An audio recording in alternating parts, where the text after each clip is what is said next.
তো আজকে আমরা সপ্তম পর্বের আমরা শেষ মুহূর্তে চলে এসেছি দ্বিতীয় পার্টের লাইভ কোচিং এর। আমরা শুরু করে দিই আমাদের আলোচনা। তো আজকে আমরা প্রথমেই দেখব how we see and interpret the world. ঠিক আছে, এটা হলো পারসিপশন আমরা অলরেডি একটা পর্বে আলোচনা করেছি। তো আরেকটু আলোচনা করবো আজকে একটু রিভিউ টাইপের হবে মনে করেন। তো how we see and interpret the world, the factors that determine how we see, অর্থাৎ আমরা কোনো কিছুকে কিভাবে দেখি, কিভাবে ওয়ার্ল্ডটাকে ইন্টারপ্রিট করি, সেটা আসলে আমরা দুই ওয়েতে করি। ঠিক আছে, সেই দুই ওয়েটা কি? একটা হলো we look for opportunities to enhance the quality of our life, অর্থাৎ আমাদের জীবনের যে কোয়ালিটিটা আছে এটা বৃদ্ধি করার জন্য আমরা নানা ধরনের অপরচুনিটি খুঁজতে থাকি, অপরচুনিটি দেখতে থাকি, এবং কোনটা আমাদের লাইফের কোয়ালিটিটাকে ডেভেলপ করে সেদিকেই আমরা কিন্তু ত্বরিত হই করার জন্য, সেটা আমরা করতে চাই। এইভাবেই কিন্তু আমরা অনেক সময় আমরা কোনো ফ্যাক্টরস বা কোনো বিষয় আমরা দেখি। আরেকটা সাইড হলো we look for ways to facilitate positive change in others life, অর্থাৎ একটা হলো নিজেদের লাইফে কোয়ালিটি ডেভেলপমেন্ট করার জন্য আমরা এরকম ভাবেও দেখি। আর অনেকে আছে বা আমরাও আছি কিছু কিছু ক্ষেত্রে আমরা অন্যান্য মানুষের লাইফের পজিটিভ চেঞ্জ কিভাবে আনা যায়, তাদের কিভাবে ভালো কিছু করা যায় সেদিকে লক্ষ্য রেখে আমরা চিন্তা ভাবনা করি, অথবা কোনো কিছুকে ডিটারমাইন করি বা কোনো কিছুকে দেখি। ঠিক আছে, দুইটা ভাবে কিন্তু আমরা যে কোনো ফ্যাক্টরসকে দেখি বা বিবেচনা করি বা চিন্তা ভাবনা করি। তারপরে হলো the three different levels of perception, অর্থাৎ পারসিপশনের তিনটা ডিফারেন্ট লেভেলস এখানে আলোচনা করা হয়েছে। প্রথমটা হলো থিয়া, এটা একটা গ্রিক ওয়ার্ড। থিয়া এটার মানে হলো আনকনসিডার্ড অথবা mindless observation, seeing without insight or comprehension, just physical sight. থিয়াটা হলো একবারে বেসিক লেভেলের, অর্থাৎ শুধুমাত্র ফিজিক্যাল সাইট, সেটাতে না কোনো মাইন্ড আছে, অর্থাৎ কোনো কনসিডারেশন নেই, একেবারে মাইন্ডলেস অবজারভেশন, জাস্ট আমরা ফিজিক্যালি যা দেখি তাই, এটাকে আমরা বলি থিয়া। সেকেন্ড স্টেপ যেটা, সেটা হলো থিওরাল এটাও একটা গ্রিক ওয়ার্ড। এটা মানে হলো to observe while looking to reasonably explain, অর্থাৎ কোনো কিছু অবজার্ভ করে সেটার রিজনেবলি অর্থাৎ যৌক্তিকভাবে কোনো কিছু এক্সপ্লেইন করা যায় এরকম ভাবে দেখা, যৌক্তিক এক্সপ্লেইন বা ব্যাখ্যাটা খোঁজা। Seeing only through reason and logic, অর্থাৎ কোনো কারণ অথবা কোনো লজিকের ভিত্তিতে কোনো কিছু দেখা। Seeing only what make sense, যেটা আমাদের সেন্স ক্রিয়েট করে, অর্থাৎ এরকম ভাবে দেখা যেটা আমাদের সেন্স জাগ্রত করে। ঠিক আছে, এটা হলো সেকেন্ড ধাপ। আর 3 নাম্বার ধাপ যেটা পারসিপশনের, সেটা হলো হোরাও, এটাও একটা Greek word. To perceive without bias or prejudice, অর্থাৎ কোনো বায়াস মুক্ত, পূর্বে থেকে নির্দিষ্ট করা, পূর্বে থেকে ডিসাইড করে নেওয়া, এরকম কোনো কিছু করা বিহীন ভাবে যদি আমরা কোনো কিছু দেখি, সেটা হলো আরেক ধরনের পারসিপশন, সেটা হলো হোরাও। সিইং উইথ আওয়ার হার্ট, এটা হলো নিজেদের হার্ট থেকে দেখা। Seeing to understand another person, অর্থাৎ আমরা নিজেদের দ্বিতীয় ধাপ যেটা বললাম যে নিজেরা যুক্তি খুঁজবো কেন এটা হলো, যৌক্তিকভাবে কোনো কিছু দেখা যেটা মানুষের মেক সেন্স করে, এরকম ভাবে কোনো কিছু দেখা। আর তৃতীয় ধাপে এসে হলো ওই যুক্তির সাথে অন্যের পার্সপেক্টিভটাকেও একটু বোঝা, অন্যের আন্ডারস্ট্যান্ডিংটাকেও বোঝা, অর্থাৎ অন্যের কথাও মাথায় রাখা। একবারে তৃতীয় ধাপ বা লাস্ট ধাপ বলতে পারি এটা হোরাও। এইভাবে কিন্তু আমরা পারসিভ করি কোনো কিছুকে, কোনো বিষয়কে, কোনো কিছুকে দেখি আমরা। ওকে, আমরা নেক্সট স্লাইডে যাই। এই স্লাইডের আলোচনা হলো দ্য পার্সোনাল রেসপন্সিবিলিটি সাইকেল, অর্থাৎ পার্সোনাল রেসপন্সিবিলিটি সাইকেলের ভিতরে কি কি আছে। প্রথমে আমরা এখানে নিয়ে এসেছি থটস, অর্থাৎ যখন কোনো কিছু দেখি, কোনো কিছু করি, কোনো কিছু চিন্তা ভাবনা করি, সর্বপ্রথম আমাদের মাথায় থটস আসে, বিভিন্ন ধরনের থটস, পজিটিভ, নেগেটিভ, ঠিক আছে, বায়াস, নানা ধরনের থটস কিন্তু আমরা ক্রিয়েট করি আমাদের মাইন্ডে। কোনো কিছু দেখি, কোনো কিছু ঘটুক, যেটাই হোক না কেন আমাদের সামনে, ওই থটস থেকে আমাদের থটসটাকে ইমোশনে রূপান্তর করি, যে সেটা কি আমরা পজিটিভ ওয়েতে নিচ্ছি নাকি নেগেটিভ ওয়েতে নিচ্ছি। ঠিক আছে, আহ, সেটার ইমোশনটা কিরকম হবে, সেটা কি আমার জন্য স্যাড হবে না কি বলে হ্যাপি হবে, নাকি পজিটিভ নেগেটিভ কোন ভাবে আমি নিচ্ছি, ওই থটস এর উপর নির্ভর করে যে আমরা কিরকম ভাবে থটসটা কন্ট্রোল করছি বা কিভাবে চিন্তা করছি। চিন্তা যদি আমি এরকম করি শুধুমাত্র আমার দিকে খেয়াল রেখে, তাহলে অবশ্যই আমি আমারটাই চিন্তা করব, যে আমার জন্য কোনটা ভালো, আমার জন্য কোনটা খারাপ। আর আমি যদি থটসটা এরকম রাখি যে in a natural, without perception, রিয়েলিটিটা কি আসলে, আসলে এখানে শুধু আমারই দোষ নাকি অন্যেরও দোষ আছে, বা এটা কি এমনই হয় শুধু আমার ক্ষেত্রে হয় নাকি অন্য ক্ষেত্রেও হয়, অন্য মানুষদেরকেও বিবেচনা রেখে যখন আমরা কোনো থটস ক্রিয়েট করি তখন দেখবো সবকিছুই প্যারালাল। আসলে সবার ক্ষেত্রে এরকম হয়, সবাই এরকম ভুক্তভোগী হয়, তখন ইমোশনটাকে কন্ট্রোল করা অনেকটা ইজি হয়। তো ইমোশনের উপর ভিত্তি করে আমরা পরবর্তী যেটা করি সেটা হলো রিয়েক্ট করি অথবা রেসপন্ড করি। ঠিক আছে, আমরা অনেক সময় রিয়েক্ট করি, এই তুমি আমাকে এরকম কেন বললা, তারপরে আমি রাগ হয়ে আছি, রাগের কারণে আমি অন্যকে বকাবকি করছি, আমার মন খারাপ, তো কেউ আমাকে কোনো কিছু জিজ্ঞেস করলে আমি তার সাথে কথা বলতেছি না। ঠিক আছে, তো আমি খুব খুশি হওয়ার কারণে অন্যকে যে জ্বালাচ্ছি বারবার, সে হয়তো বিজি কিন্তু তাকে আমি জ্বালাচ্ছি। তো এই ইমোশনের উপর ভিত্তি করে কি হয়, আমাদের রিয়াক্ট বা রেসপন্ড হয়। তো এই রিয়াকশনটাকেও কন্ট্রোল করতে হবে আমাদের, ইমোশন থটস থেকে যখন আমি কন্ট্রোল করব তখন আমার ইমোশনসটাও ঠিক মতো হবে, ইমোশনসটাকে আমি যখন কন্ট্রোল করব তখন রিয়াকশনটাও আমার ঠিক মতো হবে, যাতে করে হিতে বিপরীত হয়ে না যায়। অনেক সময় দেখা যায় অনেক ইমোশনাল হয়ে, অনেক রাগান্বিত হয়ে অনেক ডিসিশন নিয়ে ফেলি, সেটা পরবর্তীতে দেখা যায় যে আমরা ভুল ডিসিশন নিই। ঠিক আছে, এই জন্য দেখবেন গুরুজনরা বলে যে অনেক রাগের সময় এবং অনেক খুশির সময়, এই দুই সময় কখনো ডিসিশন না নেওয়া, কোনো ধরনের ডিসিশন না নেওয়া, কারণ এই দুই সময় ডিসিশন ভুল হয়। ঠিক আছে, তো এই জন্য ইমোশনটাকে নিয়ন্ত্রণে এনে তারপরে আমার রিয়েক্ট করতে হবে, রেসপন্ড করতে হবে। দেন হলো টেক অ্যাকশন। এই যে থটস গুলো আসছে, ইমোশন গুলো তৈরি হচ্ছে, তার বিনিময়ে আমরা রিয়েক্ট করতেছি, রিয়াকশন দেখাচ্ছি, এটার জন্য একটা অ্যাকশন নেওয়া, নিজেকে নিজে কন্ট্রোল কিভাবে করব, নিজেকে নিজে নিয়ন্ত্রণে কিভাবে আনবো। ঠিক আছে, সেটা কি আসলে সঠিক নাকি ভুল, এই জিনিসগুলো নিয়ে চিন্তা ভাবনা করা, গবেষণা করা এবং সঠিক একটা অ্যাকশন নেওয়া, যার মাধ্যমে আমরা সঠিক পথে চলতে পারবো বা ভুল থেকে আমরা বাঁচতে পারবো। অর্থাৎ ইমোশনের কারণে আমরা সময় রিয়াকশন নিয়ে ফেলি।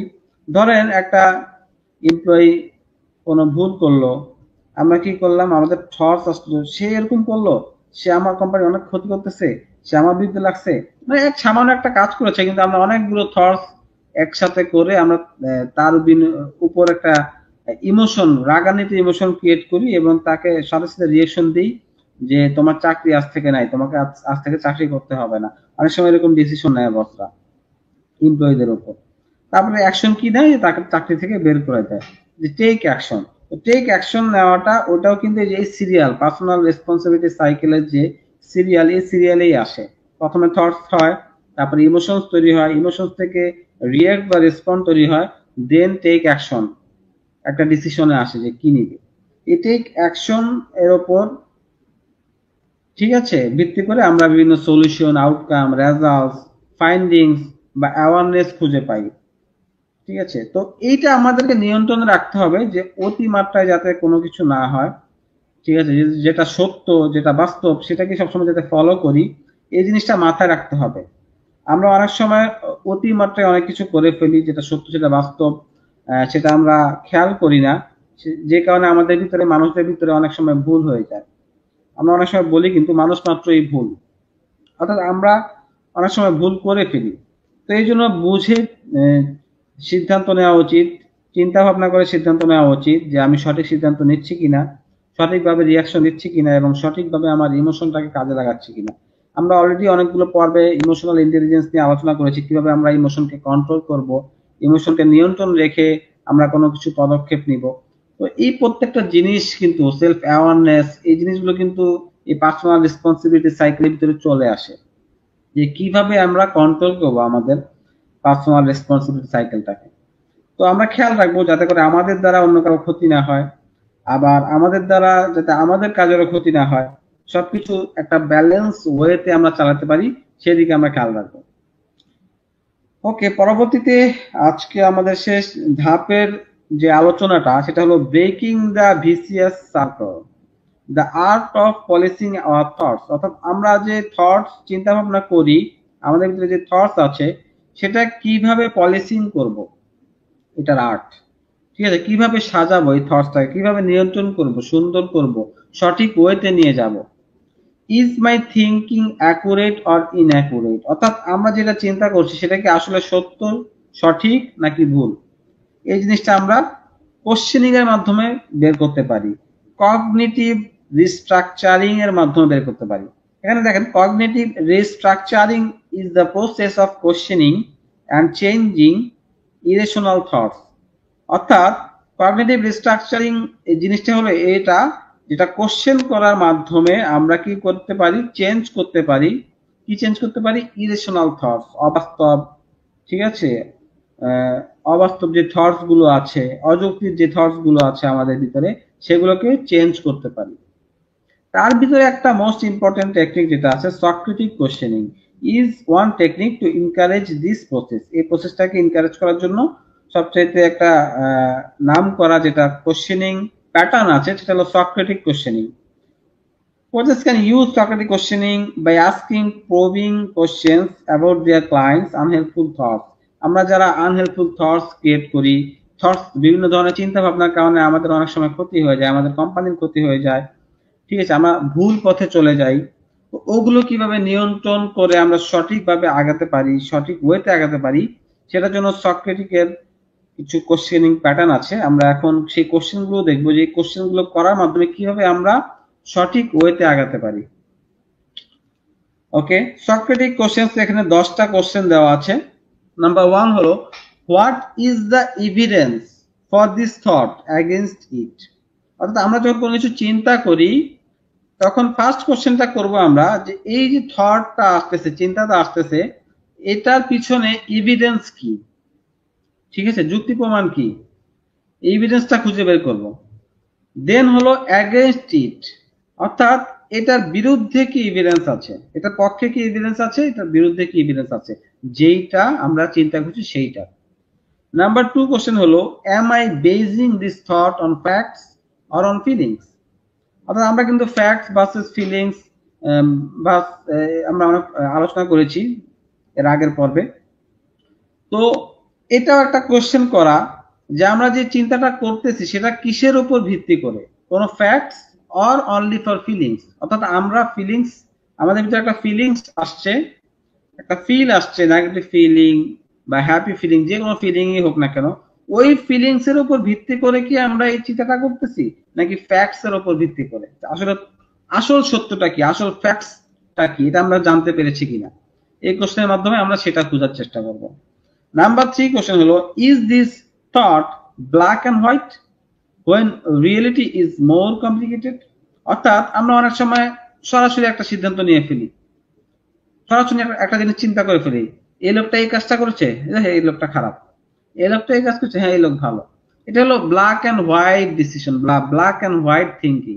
এরকম থিঙ্কিং না করা, ঠিক আছে, কারণ একটা কথার দ্বারা, একটা কাজের দ্বারা কেউ খারাপ হয় না, একটা কথার দ্বারা, একটা কাজের দ্বারা কেউ ভালো হয় না। এরকম ব্ল্যাক এন্ড হোয়াইট থট আমাদের ভিতরে যাতে না আসে, ঠিক আছে, কি করতে হবে, when reality is more complicated, অর্থাৎ রিয়েলিটিটা হলো অনেক কমপ্লিকেটেড, অনেক জটিল, তো ওই রিয়েলিটিটাকে বের করা, রিয়েলিটিটা কি, আসল কি, সত্যটা কি, কেন এরকম হয়েছে, কেন কেন এটা ঘটেছে, চিন্তা করার আগে ওই রিয়েলিটিটাকে বের করার চেষ্টা করা। নাম্বার 4 কোশ্চেন হলো, could I be misinterpreting the evidence, am I making any assumptions. অর্থাৎ আমরা কি যেই এভিডেন্সের উপর ভিত্তি করে আমরা থট ক্রিয়েট করতেছি, ওইটা কি আমরা মিস ইন্টারপ্রিট করতেছি। অর্থাৎ এভিডেন্স একটা আছে, অনেক সময় একটা এভিডেন্সকে অনেক মানুষ মিস ইন্টারপ্রিট করে, ভুল ব্যাখ্যা দেয়, ভুল ব্যাখ্যা দেওয়ার কারণে আমরা ভুল বুঝি। এটা কি ভুল ব্যাখ্যা দেওয়া হচ্ছে? am I making an assumption, অথবা আমরা কি কোনো ধারণা করতেছি কিনা, ধারণার উপর ভিত্তি করে কোনো চিন্তা ভাবনা করতেছি কিনা, কোনো সিদ্ধান্ত নিচ্ছি কিনা, এটাকেও কোশ্চেনাইজ করা। নাম্বার 5 কোশ্চেন হলো, might other people have different interpretation of the same situation, what are they? অর্থাৎ সেম সিচুয়েশনে অন্য মানুষদের কিন্তু আদার অ্যাজাম্পশন থাকতে পারে, আদার ধারণা থাকতে পারে, আদার চিন্তা ভাবনা থাকতে পারে, সেগুলো কি, সেগুলো নিয়েও একটু চিন্তা ভাবনা করা। নাম্বার 6 কোশ্চেন হলো, am I looking at all the evidence or just what supports my thought? অর্থাৎ আমরা কি সকল এভিডেন্স, যত ধরনের এভিডেন্স আছে সবগুলো নিয়েই লুক আপ করতেছি, সবকিছু নিয়েই চিন্তা ভাবনা করতেছি, অথবা শুধুমাত্র আমার থটটাকে যে সাপোর্ট করে যে এভিডেন্সটা, শুধুমাত্র সেই এভিডেন্সটা নিয়ে আমি চিন্তা ভাবনা করতেছি, সেটার উপর ভিত্তি করে আমরা ডিসিশন নিচ্ছি।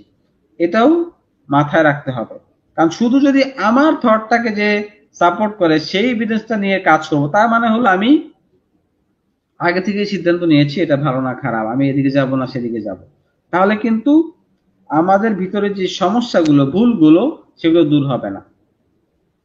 ঠিক আছে, তারপরের কোশ্চেন 7 নাম্বার কোশ্চেন হলো, could my thought be an exaggeration of what's true? অর্থাৎ আমার থটটা কি এরকম প্রকাশ পাচ্ছে যেটা হলো সঠিক, অর্থাৎ যেটা সত্য, সে সত্যের বহিঃপ্রকাশ কিনা আমার থটটা, নাকি ভুলের উপর ভিত্তি করে আমি আমাদের চিন্তা ভাবনা করতেছি, আমি আমাদের ডিসিশন নিচ্ছি, এরকম কিনা। নাম্বার 8 হলো, am I having this thought out of habit or do the facts supporting it? আমরা কি শুধুমাত্র আমার হ্যাবিচুয়াল বা অভ্যাসগত, যেটা আমরা বলি, অভ্যাসের কারণে আমরা এই থটটা করতেছি, or do the facts support it, নাকি সত্য যেটা, বাস্তব যেটা, ফ্যাক্টস যেটা, সেটা আসলে এই থটটাকে সাপোর্ট করে। 9 নাম্বার হলো, did someone pass this thought belief to me? অর্থাৎ এই থটটা কি কেউ আমাকে পাস করেছে, কেউ কি আমার কানের ভিতরে ঢুকিয়েছে যে এইভাবে চিন্তা করেন, এই জিনিসটা চিন্তা করেন। If so are they a reliable source?